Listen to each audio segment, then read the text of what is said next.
डरिए मत, डरिए मत सर, डरिए मत। You came to my area twice during the campaign, sir. आज तो सुन के जाइए, sir.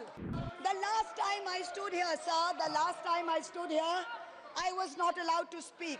The ruling party has paid a very heavy price for throttling the voice of one MP. The word Manipur nowhere in the speech. Why do we refer to the generic Northeast? Prime Minister has to take to social media himself to tell people that no, it is not Modi ka parivar, it is NDA, the Nitish Naidu Dependent Alliance. ये तुम लोगों के नाम जपो में पहले सा आराम नहीं, जबरदस्ती के जय श्री राम में सब कुछ है, पर राम नहीं। डरिए मत, डरिए मत सर, डरिए मत। दो बार आ गए sir. You came to my area twice during the campaign, sir. आज तो सुन के जाइए, sir. Never mind, my bad luck. Honorable Speaker, sir, Rahul. Said, Honorable Speaker, sir, my esteemed colleagues in this newly constituted 18th Lok Sabha, I stand here on behalf of my party, the All India Trinamool Congress. कोई बात नहीं, वो मेरे LOP है, वो मेरे LOP है, वो ऑलरेडी मुझे सुन चुके हैं, वो मेरे LOP है। Honorable Speaker, sir, my esteemed colleagues, in this 18th Lok Sabha, I stand here on behalf of my party, the All India Trinamool Congress, to speak on the Honorable President's address. The last time I stood here, sir, the last time I stood here, I was not allowed to speak. I was not allowed to speak. आप लोगों ने अरे let me finish. Dimple, let me finish. House Guys, order में आने की please. Let me finish. हाँ, जिसको जाना है please जाइए, no problem. The last time I stood here, I was not allowed to speak. I was not allowed to speak. But the ruling party has paid a very heavy price for throttling the voice of one MP. मुझे बैठाने का चक्कर में जनता ने आपके 63 सदस्यों 63 जन को परमानेंटली बैठा दिया.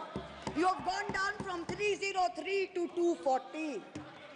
In my maiden speech in the Lok Sabha in June 2019, I spoke on the 7 signs of fascism that were taking over this country. 5 years to the date, on June 27, 2024, this House saw the unprecedented scene of the marshals welcoming the President of India, the Honorable President, with a Sengol in their hand. The Sengol is a symbol of the supreme authority of a monarch. It has no place in the temple of a constitutional democracy. But, Honorable Speaker, sir, it is understandable why this happened. Because the BJP has still not understood that their 303 brute majority, their Rajtantra, has been reduced to a 240-seat minority by the Loktantra. They are still living in the world of the Sengol. This sudden changed reality, this new reality, is yet to sink in for the treasury benches and especially for the speech writers of the Honorable President's address. The speech that the Honorable President read out, she said, the people of India have elected a stable government with a clear majority. Please do not embarrass the office of the President by using poorly edited cut and paste versions of old speeches. This is not a stable government. It depends on multiple allies with a history of U-turns. It has not got a simple majority. The BJP is 32 short of 272. It is going to be a very hard landing for the treasury benches, as was obvious today. This time, there are 234 warriors this time, firmly united, and we have walked through fire to walk through these doors, so you will not be able to shut us up this time the way you did last time. There are numerous statements in the Honorable President's address that defy even a tenuous link to truth and to reality. Like in my 2019 maiden speech when I spoke on 7 signs, today I have picked out 6 themes from the Honorable President's address, and I will analyze how each of them is an exercise in fallacy and exercise in untruth. The address covers many issues, but I have chosen 6 themes. The first theme, the Northeast. The Honorable President's address says, that the government has increased allocation for the Northeast by 4 times, has worked for increased and lasting peace in the area. Now, I have one question. Why is the word Manipur nowhere in the speech? Why do we refer to the generic Northeast? During the Lok Sabha campaign, the BJP, the ruling party, the Honorable Prime Minister mentioned many words beginning with the letter M. Musalman, Mullah, Madrasa, Mughal, Mutton, Machli, Mujra, Mangal Sutra, but not once did they mention Manipur. We don't need to act east. The government says we want to act east. We don't need you to act east. Look east, walk east, and most important, embrace east. I stand here for my brothers and sisters of Manipur, and I quote the revolutionary poet Pablo Neruda. One morning the bonfires leapt out of the earth. One morning the bonfires leapt out of the earth, devouring human beings. And from then on, the fire. From then on, blood. Come, see the blood on the streets. Come, see the blood in the streets. Please go to Manipur, see the blood in the streets. The second theme in the President's address, women empowerment. The speech says, women in our country have been demanding greater representation in the Lok Sabha and Vidhan Sabhas, and today they stand empowered by the Women's Reservation Act. This is a complete untruth. Firstly, you conveniently delayed reservation for women in parliament because you actually fear women. Yes. You fear Nari Shakti. Yes. You want their support, but you certainly don't want us here. The 17th Lok Sabha had 78 women, 14.3%. The 18th Lok Sabha, this Lok Sabha, has only 74 women. 4 women less than last time, only 13.6%. The ruling party, the BJP, had called a special session to bring in the Women's Reservation Bill. They have got a shameful 30 women MPs out of 240, only 12.5%. It is only Mamata Banerjee's Trinamool Congress that in 2019 had 37%, and even this time has got 38%. The President's address talks of a comprehensive campaign by the government to enrich and make 3 crore women Lakhpati Didis. All that we have seen so far is a far more comprehensive campaign to make 1 Arabpati Dada. I'm sure I don't need to take his name in this house. I'm sure we all know who we are talking about. The third theme, Kashmir. The address mentions that after decades of shutdowns and strikes, the Kashmir Valley has voted in an atmosphere of stability and security. But if abrogating Section 370 was such a good idea, why did the ruling party, the BJP, not even dare to put up candidates in the 3 valley seats of Anantnag, Baramulla and Srinagar? If 370 was such a big deal and you were going to campaign on the basis of 370, you did not even dare to fight the seats. The Kashmir Valley has voted in MPs who were against your 2019 decision. You downgraded Ladakh into a union territory. You told them it was a temporary move.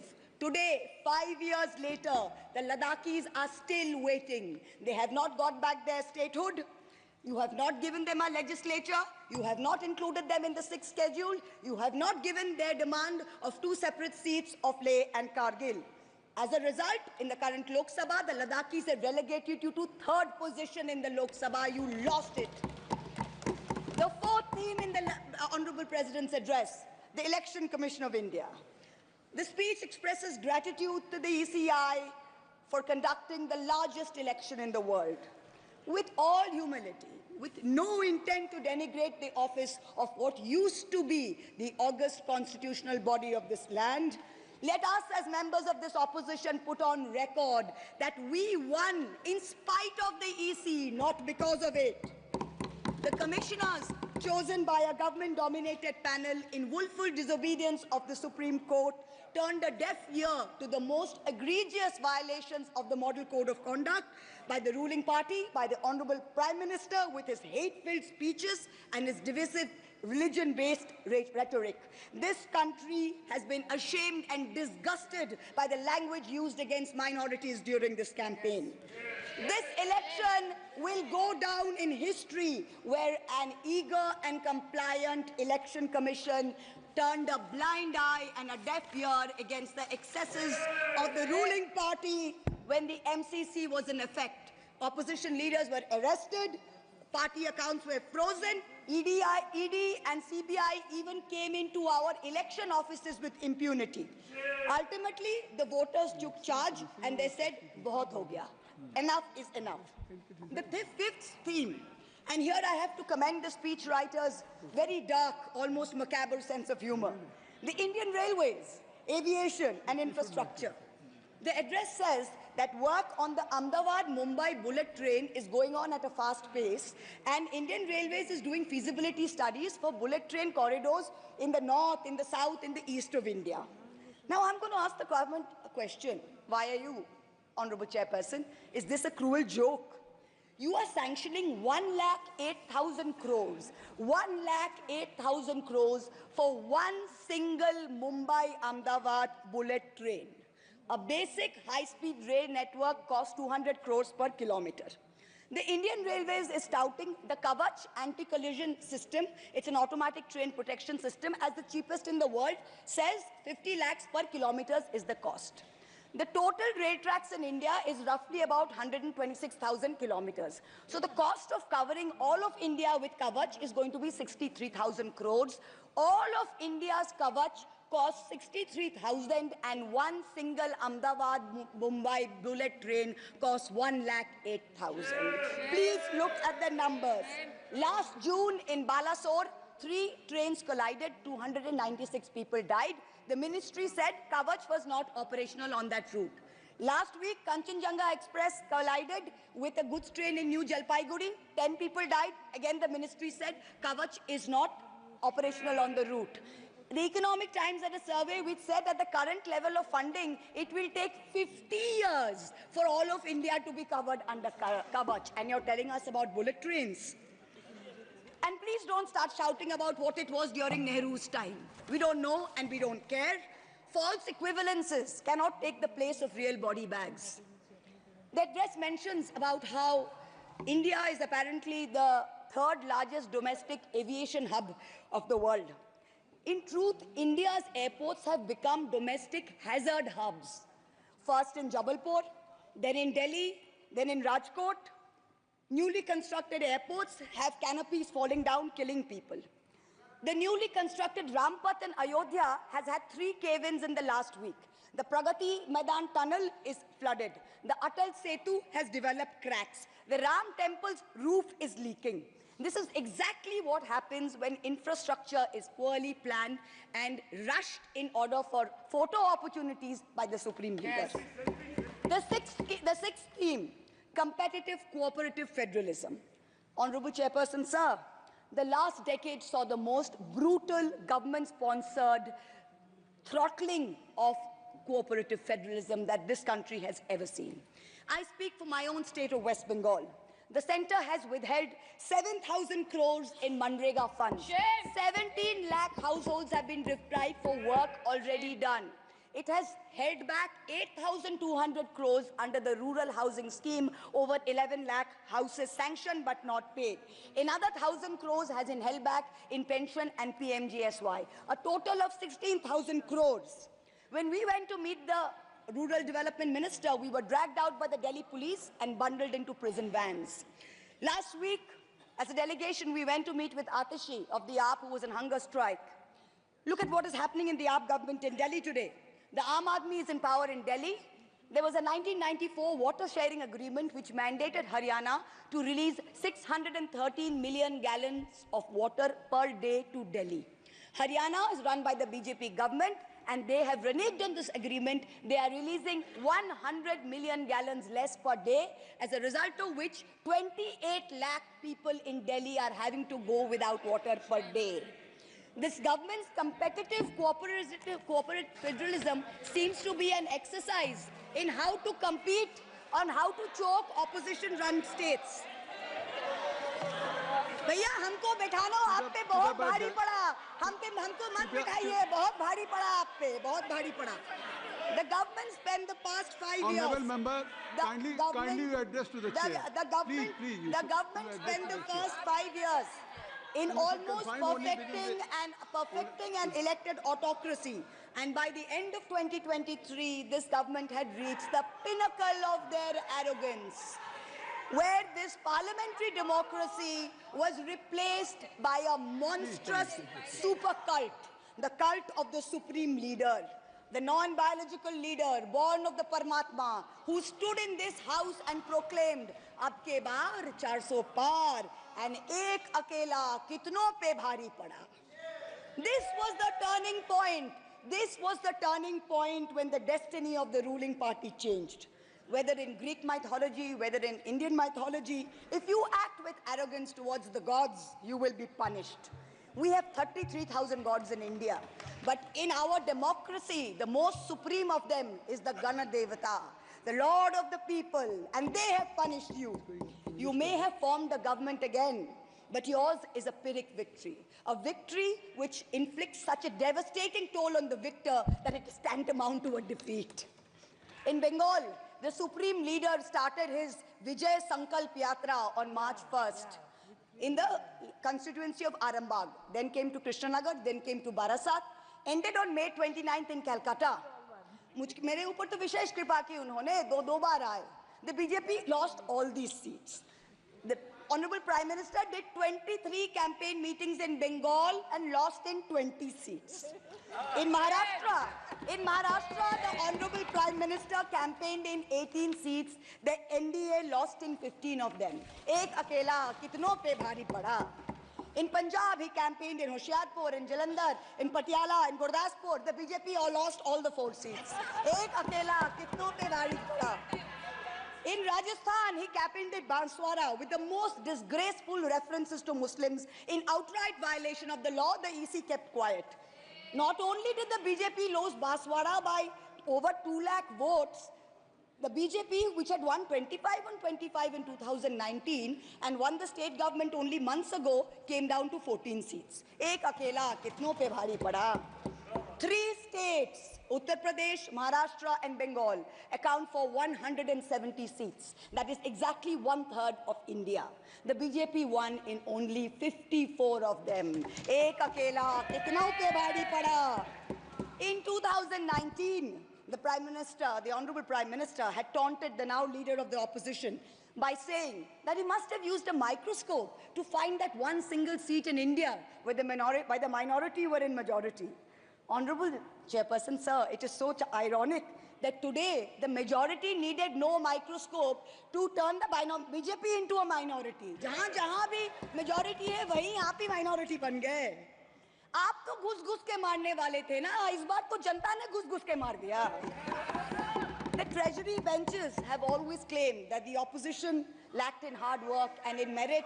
We are all part of a Parivarvad. We are dynasts. Whereas they are proud to be part of a meritocracy. They are proud to be part of a Modi ka parivar. How ironic is it today that 20 ministers in the union cabinet are dynasts? How ironic is it that the Honorable Prime Minister has to take to social media himself to tell people that no, it is not Modi ka parivar, it is NDA, the Nitish Naidu Dependent Alliance. In January, the Honorable Prime Minister consecrated the unfinished Ram temple in Ayodhya. He said he was tasked with the divine duty of bringing Ram Lalla home. The Ram Mandir was going to ensure that not only would the BJP cross 400 seats, but that this government would last 1,000 years. The last time in history that we heard of a 1,000-year vision was during the Third Reich. This was the second time that we've heard of it. But then ultimately, Lord Ram said, stop, not in my name. Oti dorpe hoto Lanka. Too much arrogance, too much pride caused you to lose the kingdom of Lanka. The BJP lost in Ayodhya, Faizabad, where the temple is. It lost in Banda Chitrakoot, where Lord Ram meditated. It lost in Shravasti, where the son of the Honorable Prime Minister's ex-secretary said, my father has built the temple, campaigned in his name, you lost there. All the seats around Ayodhya, Basti, Sultanpur, Ambedkar Nagar, the BJP lost. ये तुम लोगों के नाम जपों में पहले सा आराम नहीं. ये तुम लोगों के नाम जपों में पहले सा आराम नहीं. जबरदस्ती के जय श्री राम में सब कुछ है, पर राम नहीं। जबरदस्ती के जय श्री राम में सब कुछ है, पर राम नहीं। Today in India, there are two types of leaders. Those of us who come via the voting machine, and then there are many who come via the washing machine. There are still people who say, wait, you don't know Modi ji. Wait 6 months and see. The BJP will get 300 members. To them I say, no, this will not happen this time. Because every potential turncoat will have to choose between temporary greed or fear and between permanently becoming politically irrelevant. So you can offer you can accept a temporary offer of a ministry, you can accept a temporary settlement of an existing trumped-up CBI or ED case, and you can switch parties. But when you go back to the electorate will punish you. Most turncoats have been punished by the electorate. Also this time, India has very large, solid bloc components. The Congress has 100 seats. SP has 37 seats. Trinamool has 29 seats. DMK has 22 seats. NCP and UPTA have 17 seats. So this is not a ragtag bunch of members that you can lure away. This is a solid bloc. So yes, it's a question of time. But the question is not whether they will get 300. The question is when people will join us and we will cross 272. The ruling party's politics have always been along the lines of religious hate and ethnic divisiveness. But even at the height of their power, when they got 303 seats, 1 out of 2 Hindus had not voted for the BJP. This time, even in their core Hindi heartland, their core voters have deserted them. The Muslims in India, over 250 of them, called infiltrators, called terrorists in the land of their birth, waited silently, patiently, and bided their time. And in one voice during this election, in every state, they stood up and they told the government, and I quote the poet Puneet Sharma, "Hindustan se mera seedha rishta hai. Tum kaun ho be? Tum kaun ho be? Kyun batlau tumko kitna gehra hai?" The Dalits, whom the BJP paid lip service to for so many years, realized that even the talk of 400 seats meant that Baba Sahib Ambedkar's constitution was in danger, and they deserted the party. The Marathas, whom the BJP coalition had tried so desperately to woo, realized that their promises were worth nothing. The BJP and its allies lost 7 out of 8 seats in Marathwad. The Jats, the careers of their youth at risk with this ill-conceived Agniveer scheme, their farming livelihoods threatened, their female wrestlers manhandled. They vented their ire at the ballot box. Ultimately, it was the BJP's policies of exclusion, not inclusion. You wanted to exclude everybody, and that was your undoing. You didn't need Muslims. You trampled on Dalits. You ignored farmers. You ignored Jats. You marginalized Kashmiris. Well, they consolidated their voice during this election pan-India, and today they don't need you. That's the message they've given you during this election. ये देश ही अपना हासिल है जहां राम प्रसाद भी बिस्मिल है. मिट्टी को कैसे बांटोगे? सबका ही खून तो शामिल है. That's what they said. You can't divide us. You can't do it anymore. This new India, this new frame of reference is going to be very hard for a lot of interest groups. Perhaps the first casualty is the legacy media. The Godi media was its own worst victim. The brown-nosing TV anchors and online trolls lied, spread fake information, amplified the government's propaganda. So-called psephologists who actually had printing contracts from the government of India were on TV 24/7 acting like the election was a done deal. There was no need for voting. The BJP had already won. Media moguls organized conclaves where they prostrated themselves before the Vishwa Guru. Anchors used staged interviews and set up scripts. In short, the media had lost all credibility. So when you asked the people during surveys which way they voted, they didn't trust you and they didn't tell you the truth, which is why you got it wrong. Ram Kamal Jha, the editor of the Indian Express, remarked that some media owners were so comfortable on their knees that it hurts to stand up. To them we say, please stay where you are. There is a new generation of journalists in India today with spine, with integrity, and with courage. A media you have done your best to silence with fake cases and attempts and censorship, but they have survived and they will thrive in the digital space. I will also touch upon another pillar in our democracy, the judiciary. 2 days ago, the Honorable Chief Justice of India, while on a visit to Calcutta, remarked that judges were not deities. They are here to dispense justice with compassion. Just as one can't be partly pregnant, you either are or you're not. Justice and democracy too must be absolute. They cannot partly be in effect. The retirement age for High Court justices is 62, and the retirement age for Supreme Court judges is 65. Now, this has unfortunately contributed to High Court judges kowtowing to the Supreme Court Collegium and to the government for a last-minute elevation to be able to serve for 3 more years and then qualify for further sinecures, such as the head of the Lokpal, the head of the National Human Rights Commission, chairman of various tribunals. It has come to such a state that opposition leaders framed in politically motivated cases are denied and bail and denied justice simply because judges are even scared to touch their case for fear of offending the government.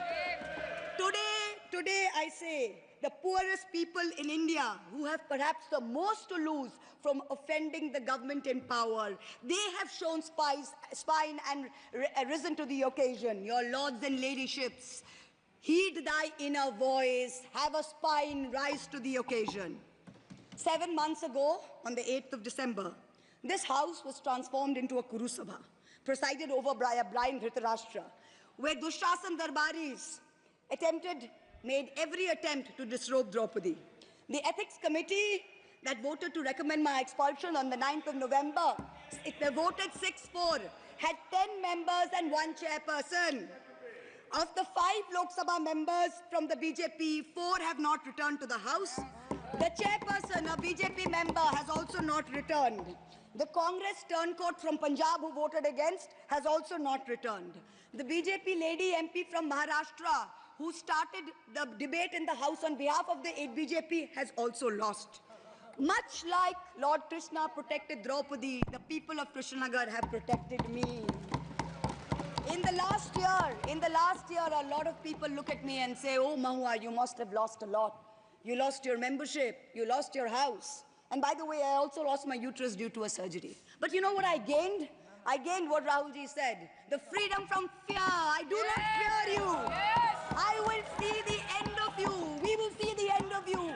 Your ED, your CBI, your income tax, your trolls, your media, your bought-out judges, nobody can scare us. The people of India are patient. They will wait patiently for this government to fall. And I hope that whoever writes the next speech for the Honorable President of India will give her the respect and the honor due by not filling it with falsity. This government has dishonored the office of the President by giving her a script that is full of lies. We wait, and the people of India wait, for the restoration of her honor and for the honor of her august office. It is in this hope that I bow my head to the holiest of our books in its 75th year of adoption. Hail the Constitution, Joy Sangvidhan. Thank you.